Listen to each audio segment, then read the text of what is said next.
we're Group 10 and this is our MEC203 final project. So our drone consists of four distinct parts. We have the body, the fan blade, the motor piece which holds the fan blade, and then this additional piece on top of the body which makes it more aerodynamic.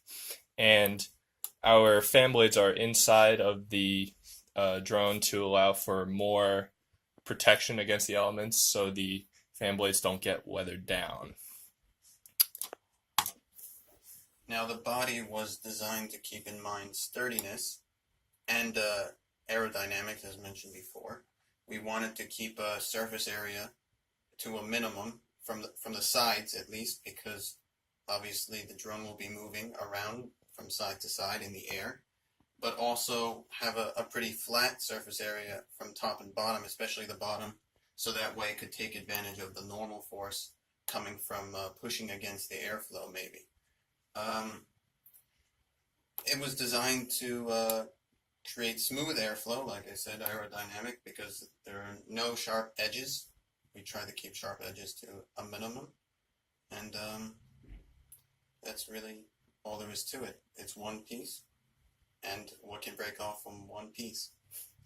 So here we have the motor piece. It's a very simple part. I took a circle of a diameter of 100 and I cut out these side sections so it kind of looks like a pokeball. And then what I did was I just made an additional circle of a radius 10 to allow for a more sturdy place to hold the fan blades. This circle right here is of radius 6, and I don't know if you can see it, but there is another circle inside which is of radius 7 and depth of 1/2 millimeter, and that's where the fan blade is going to fit in place.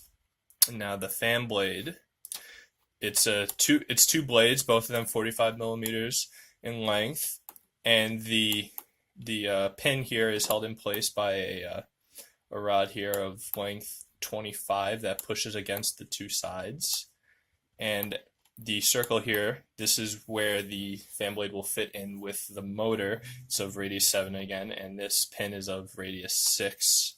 The overall fan blade is about 30 millimeters in height. It's a relatively medium size, but it is efficient in providing lift for the drone. How we came up with this idea, I actually got the idea from a video game. In Rainbow Six Siege, there is a gadget in the game called the yokai drone. It's a very flat and sleek drone where it has 4 blades. A few differences are the drone in the game has 3 fan blades as opposed to 2, and also the drone in the game is a lot more flat. We took a couple ideas like internalizing the fan blades inside the drone.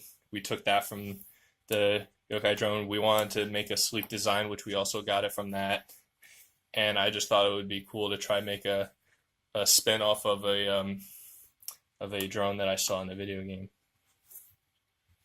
Well, we came up with this feature by drawing it numerous times. We wanted to first get the dimensions correct. We were thinking about a proper size, like the limit said. It shouldn't be more than 1 meter by 1 meter. So first we had to think how many millimeters are in a meter.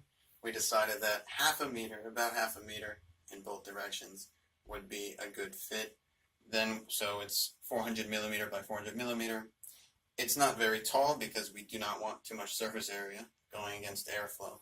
So it's only 80 millimeters tall. I'll talk about we drew circles. We figured out that the engines need to be around 100 millimeters in diameter, and that's it. All right, now I'll play the simulation of the fan blade spinning while I talk about the tolerances. So the connection between the fan blades and the motor is a running clearance fit, so that allows for it to spin freely, and the fit between the motor, which is right here, and the circles that are in the body are a locational transition fit because they're not really meant to move at all. So that's to allow it to be stationary.